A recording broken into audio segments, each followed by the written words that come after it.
I knew that money could change people, but witnessing that moment firsthand was quite a mental shock. After all, the moment they found out I inherited a fortune, both my once kind ex-husband and the ex-in-laws with whom I had a moderate relationship changed. Or rather, it might be better to say they revealed their true selves. In the end, a lot happened. We divorced, and my in-laws became strangers. But I hear rumors that their household is still in a chaotic mess.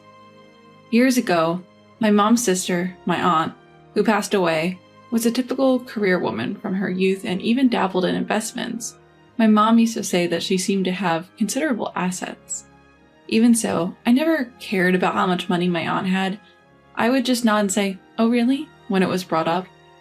My aunt never spent her money recklessly. She was careful, spending only what was necessary and cutting back elsewhere.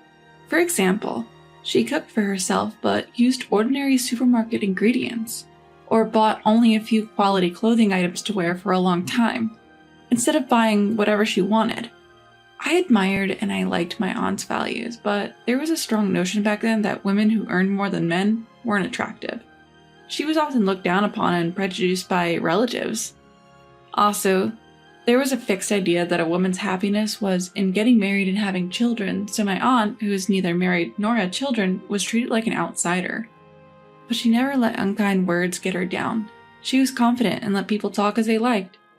One day, when I was visiting my aunt, she suddenly said to me, "Hey, if I pass away, I want you to be the inheritor," while we were relaxing on the sofa having tea. It was so unexpected that I asked her what she meant, and she explained, "I'm not married and I don't have children, so no one will inherit my wealth, but I don't want my money to go to those who have looked down on me and ridiculed me. Of course, I will prepare all the necessary documents for inheritance, but I want to make you the official inheritor," she said, smiling but in a serious tone. As for me, I casually accepted, thinking it was fine since she was only in her 40s at the time and it would be 30 or 40 years before she would pass away. It felt like a distant future. And I had no real understanding of inheritance, being a high school student. Honestly, I thought what my aunt told me was a joke back then. Time passed, I got married, had children, was busy with work and parenting when my youngest child graduated and started working. I heard from Mom that Aunt's health was failing. I rushed to the hospital where Aunt was admitted, and there she was, looking lively, saying, "What? She told you I'm well?" That's such an exaggeration. I'm sorry to worry you, but it's just a checkup. Look, I'm as fit as ever. With her unchanging smile, my aunt answered like that. At that moment, I felt relieved, thinking everything was fine, but in reality, Aunt's condition was not good, and she was just pretending to be well so as not to worry me. As evidence, Aunt started going in and out of the hospital several times afterward. Every time the children and I would visit her in the hospital, and although we'd meet with Aunt, her health clearly weakened as the days went by. Her cheeks were sunken, her arms and neck had thinned, and she almost looked like skin and bones. But she never stopped smiling and acted brightly, and I thought she was truly a strong person. Because that smile was the same one I knew from my childhood. I even thought a miracle might happen, but in the end, Aunt passed away. Afterward, we had a funeral with close family only, but the feeling of regret was strong. I thought I should have spent more time with her instead of using being busy as an excuse, or I should have made memories by going out together in various places. I know it's too late to say such hypothetical things after she's gone. The children were also fond of Aunt and respected her, so they were depressed that they couldn't talk to her anymore like me, and it was painful to watch. A few months after Aunt passed away, when I still couldn't sort my feelings, my husband came home from work and handed me a legal-sized envelope saying something had arrived. Wondering what it was, I checked the sender and found it was from a law firm, and I panicked a little, thinking, what is going on? I don't remember needing a lawyer. Have I been involved in some crime? I thought, and nervously opened the envelope to check inside. There I found information regarding Aunt's inheritance. At that moment, I realized that what Aunt had told me that day was serious, so I contacted the law firm to hear the details. That lawyer was an old friend of Aunt's and seemed to have been entrusted with her property and inheritance after her death. When I heard Aunt's total assets, I nearly fell over, because it was not just a few $1,000,000, it was over $400 million.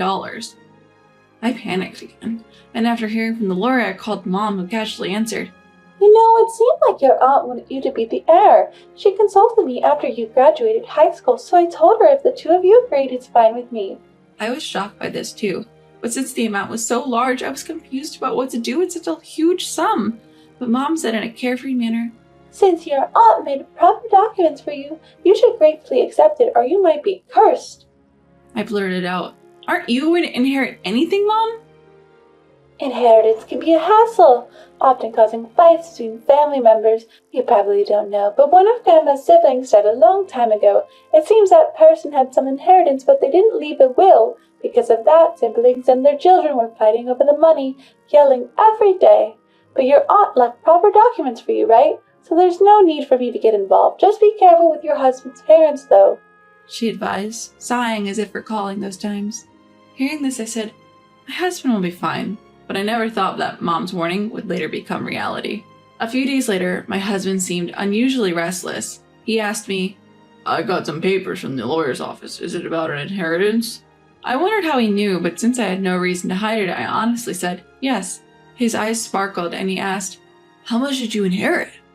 At that moment, he had this sly grin and I had an uncomfortable feeling, so I casually misled him by saying, Oh, about $10 million or so. But he must have sensed that I was lying about the amount. He continued to be persistent, asking, Isn't there really more? And you should look into it more. There might be more. I initially brushed him off, but eventually I got annoyed and snapped, I told you, it's $10 million. Why are you so persistent? He responded evasively, I don't know, it just feels off somehow. Finally, I sternly said, Let's end this conversation now. But strangely, from the next day, my husband's attitude changed and he started ignoring me. That had never happened before, and I was a bit surprised, but I was stubborn too, and we didn't speak for about 2 months.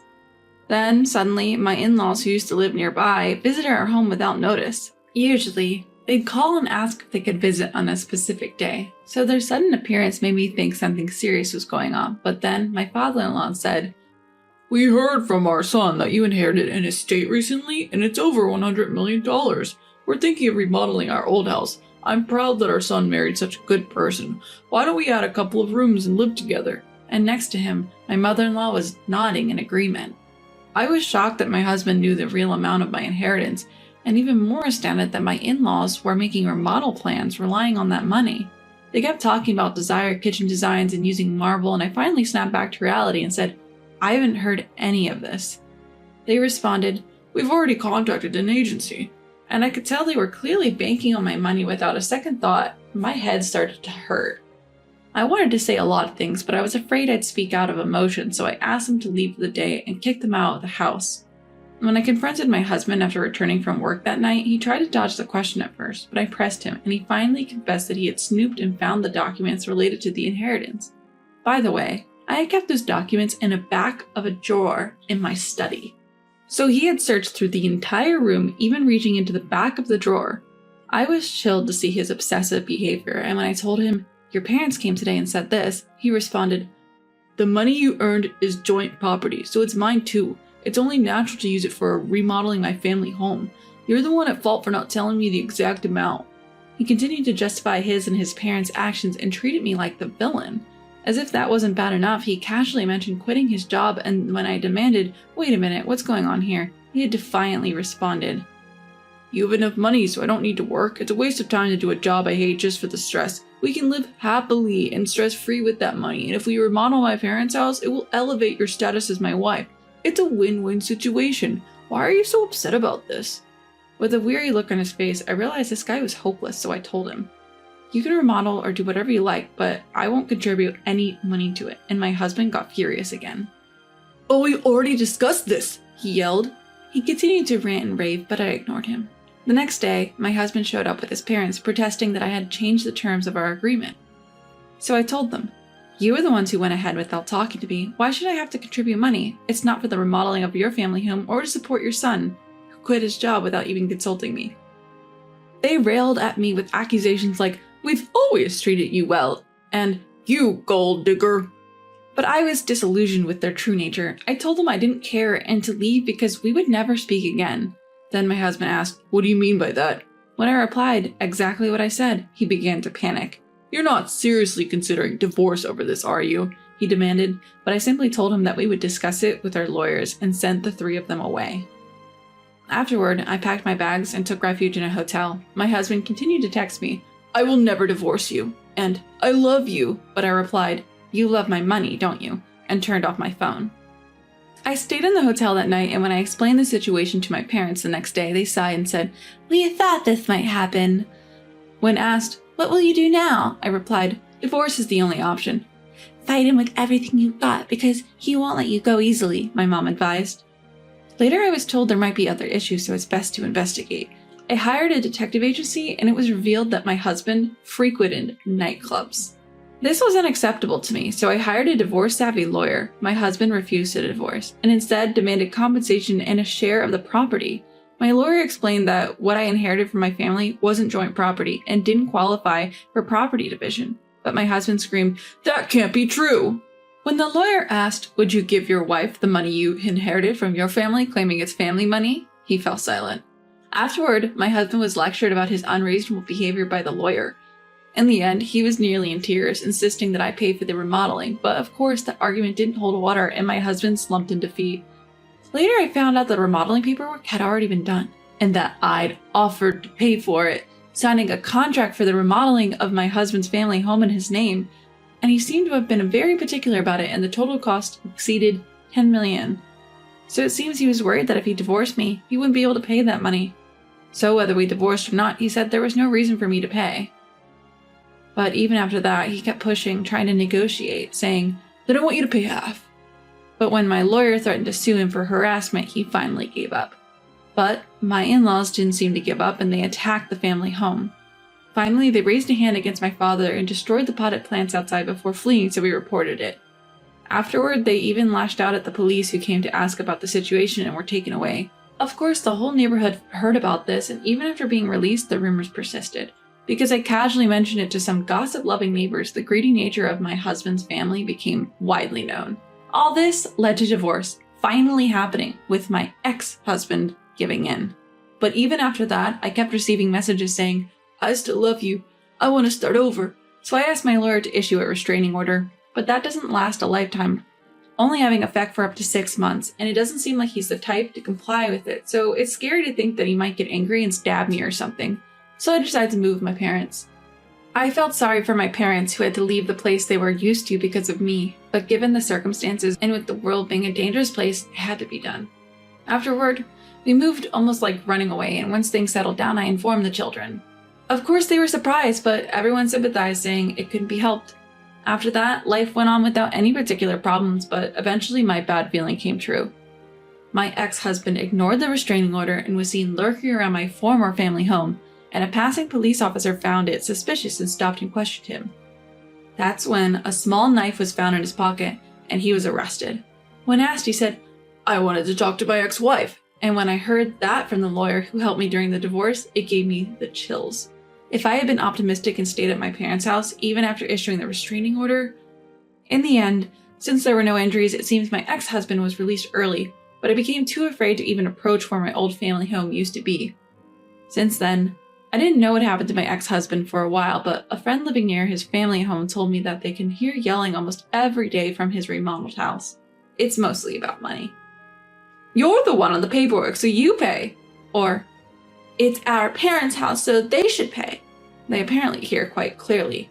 Moreover, despite having remodeled, there are sounds of something breaking, and sometimes it's so bad that the police have to come and warn them. Occasionally, they also hear things like, "If only we hadn't let that wife go, we'd be living well now," or "It's your fault for getting a divorce," and so on. Before inheriting the estate, the relationship was decent, and the parent-child bond between my ex-husband and his family was good. But who would have thought that just money could mess everything up so much? It's exactly as Mom warned, and I realized anew how scary money can be. I also hear my ex-father-in-law yelling, "Find a job already," and my ex-husband arguing back, "Shut up already." So it seems he's still unemployed. Well, considering his age, finding a new job must be difficult. Also, since I explained everything, the neighbors know about the divorce mess, and no one wants to get close to the ex-husband's family. They're afraid of being asked for money and are keeping their distance. Some even say that getting close to that house will make your fortune run away, as if the house is treated like a temple for cutting ties. I chuckled a little when I heard that. On the other hand, I've rented a slightly larger place and I'm living with my parents, just the three of us. My parents say, "Take care of yourself first, we're fine," but I have no intention of remarrying, so I plan to live with them. After all, if the other party found out about the inheritance, they might change, like my ex-husband. And since I never really had expensive hobbies or spent much money, I plan to continue living as I did before. So, I intend to use the money if my parents or I need to enter a facility when we get older or for celebrations like my children's weddings or births. Certainly, the amount of money isn't something that would disappear with trivial expenses, but since it's the money my beloved aunt left for me, I wanted to use it in the same way she would have. So, recently, I started working part-time and began studying investment and money management, but it's pretty challenging, and I realized once again how incredible my aunt was to have been doing this for so many years. We are living a relatively satisfying life now, but the situation with my ex-husband and his family, which we occasionally hear about, continues to be dreadful. However, since we're divorced and they're now strangers to us, we feel it's entirely their problem and they should resolve it without involving others.